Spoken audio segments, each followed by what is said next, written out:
네, 미국과 이란이 중재국을 통해 종전 협상을 위한 의견을 교환하고 있지만 이란의 고농축 우라늄 처리를 두고 양측 모두 한치의 양보도 없습니다. 이런 가운데 이란전으로 미군이 자랑하는 킬러 드론의 20%를 잃었다는 보도가 나왔습니다. 국제부 연결해서 자세한 내용 알아보겠습니다. 김잔디 기자, 미국과 이란의 협상 상황부터 전해주시죠. 네, 미국과 이란이 종전 협상 불씨를 되살리는 가운데 이란 언론은 파키스탄의 중재로 미국과 이란 간 메시지 교환을 하고 있다고 전했습니다. 로이터 통신은 또 합의의 틀을 만들기 위한 움직임이 계속되고 있다며 합의는 아직 이루어지지 않았지만 이견은 꽤 좁혀졌다고 보도했습니다. 트럼프 대통령 역시 막바지라는 표현을 쓰며 종전 합의가 임박했다는 신호를 보냈습니다.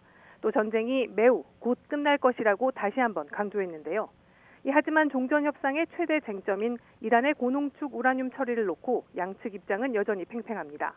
외신은 이란 최고 지도자 모즈타바 하메네이가 고농축 우라늄을 해외로 반출해서는 안 된다는 지시를 내렸다고 보도했습니다.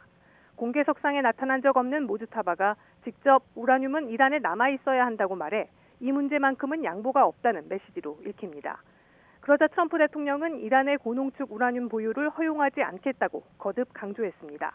또 다른 핵심 쟁점인 호르무즈 해협 문제를 두고도 미국은 이란이 통행료를 추진하면 합의는 없다고 압박하고 있어 막판 협상까지 진통이 이어질 거란 전망이 나옵니다. 네, 이번 이란전을 치르면서 미군이 운영 중인 킬러 드론 리퍼 20%를 잃었다는 보도도 나왔죠. 네, 미국이 이란과의 전쟁 과정에서 MQ-9 리퍼 드론 전력의 약 20%를 상실했다고 블룸버그 통신이 보도했습니다. 블룸버그는 현지 시간 21일 익명의 소식통을 인용해 이란이 미군이 운용하던 MQ-9 리퍼 드론을 24대 이상 파괴했다고 전했는데요. 이로 인한 손실 규모가 약 10억 달러, 우리 돈 1조 3천억 원에 달한다고 설명했습니다.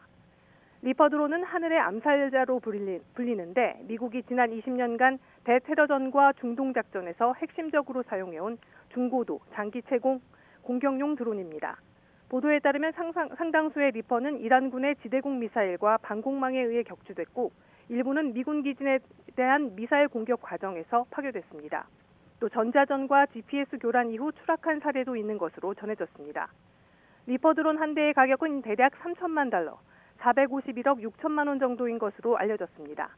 군사 전문가들은 이번 대규모 리퍼 손실이 단순한 장비 피해 이상의 의미를 가진다고 분석했는데요.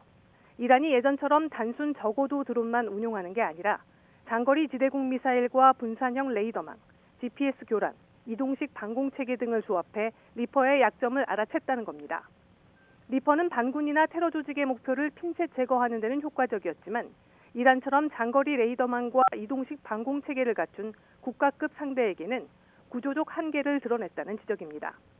실제 전쟁 초반 미군은 리퍼를 이란의 영공 깊숙이 투입했지만 시간이 갈수록 격추 사례가 급증해 이후 후방 감시와 해상 초계 중심으로 운영 방식이 바뀐 것으로 전해졌습니다. 지금까지 국제부에서 YTN 김잔디입니다.